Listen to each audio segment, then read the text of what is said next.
प्रिय विद्यार्थियों, आज हम सिंधु सभ्यता की उन विशिष्टताओं के बारे में पढ़ेंगे जो सिंधु सभ्यता के भौतिक रूप से नष्ट हो जाने के बावजूद भी कालांतर में भारतीय सभ्यता और संस्कृति का हिस्सा बनी रहीं। विश्व की विशालतम एवं प्राचीनतम सभ्यताओं में से एक सिंधु सभ्यता ने अनेक नवीन आदर्श या रचनाएं प्रस्तुत की, जैसे सुनियोजित नगरों का निर्माण, कुशल जल निकास प्रबंध, विस्मयकारी जल संग्रहण, विपुल सामुद्रिक व्यापार जैसे लोथल का गोदीबाड़ा, धोलावीरा से प्राप्त विशाल शिलाओं को काटकर बनाया गया जलाशय, विशाल स्टेडियम, कपास की खेती, योग एवं साधना की परंपरा, कुशल राजनीतिक और प्रशासनिक व्यवस्था, कलात्मक सौंदर्य की प्रतीक अद्वितीय मोहरें इत्यादि। सिंधु सभ्यता की स्थापत्य कला एवं शिल्प कला ने पर्वतीय भारतीय कला को प्रेरित और प्रभावित किया। दुर्ग स्थापत्य एवं सुरक्षा प्राचीरों का जो स्वरूप सिंधु सभ्यता ने प्रस्तुत किया, वही कालांतर की दुर्ग निर्माण कला का आधार बना। मोहनजोदड़ो से प्राप्त ईंटों के 20 चौकोर स्तंभों वाले सभा भवन की परंपरा हमें कुम्भलहार के 10-10 स्तंभों की 8 पंक्तियों वाले मौर्य राज सभा भवन में मिलता है। अशोक के बैल शीर्ष युक्त स्तंभ में वृषभ के निर्माण की पृष्ठभूमि में सिंधु सभ्यता की मोहरों पर किए गए वृषभ के सजीव और स्वाभाविक अंकन को देखा जा सकता है।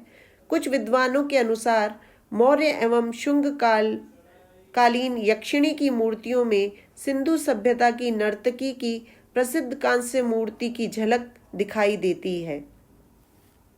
खाद्यान्न उत्पादन, पशुपालन एवं उद्योग शिल्प के क्षेत्र में सिंधु सभ्यता के वासियों ने अनेक नवीन प्रयोग एवं तकनीकें प्रस्तुत की, जो बाद में भारतीय अर्थव्यवस्था का अंग बन गई। कपास एवं धान की खेती सबसे पहले सिंधु वासियों ने की। उन्होंने अनेक पशुओं को पालतू बनाया, बैलगाड़ियां चलाईं और मध्य एवं पश्चिमी एशिया के साथ भारत के सामुद्रिक व्यापार की नींव भी डाली। सिंधु सभ्यता की मोहरों पर प्राप्त कुछ चिन्ह जैसे स्वस्तिक, चक्र, वृषभ, हाथी आदि बाद में आहत सिक्कों पर भी मिलते हैं। कुछ विद्वानों का मानना है कि सिंधु लिपि से ही बाद में ब्राह्मी लिपि विकसित हुई। सिंधु सभ्यता गणित की जन्मस्थली थी और वहाँ मापतोल की इकाई 16 के अनुपात में मिलती है। यह परंपरा हमारे यहाँ आधुनिक काल तक चलती रही। सिंधु सभ्यता का धार्मिक प्रभाव भारतीय संस्कृति पर बहुत जीवंत रूप से दिखाई देता है।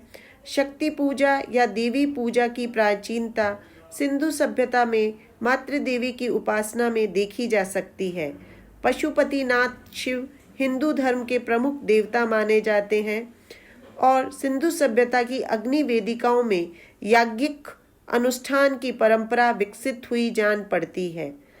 सिंधु सभ्यता के धार्मिक जीवन के अन्य तत्व वृक्ष पूजा, पशु पूजा, नाग पूजा, जल की पवित्रता, मंगल चिन्ह, ताबीजों आदि का प्रयोग भी भारतीय समाज में क्रमबद्ध रूप से दिखाई देता है। योगेश्वर शिव के अंकन एवं योगी की मूर्ति में निवृत्तिवादी श्रवण परंपरा की प्राचीनता के संकेत मिलते हैं।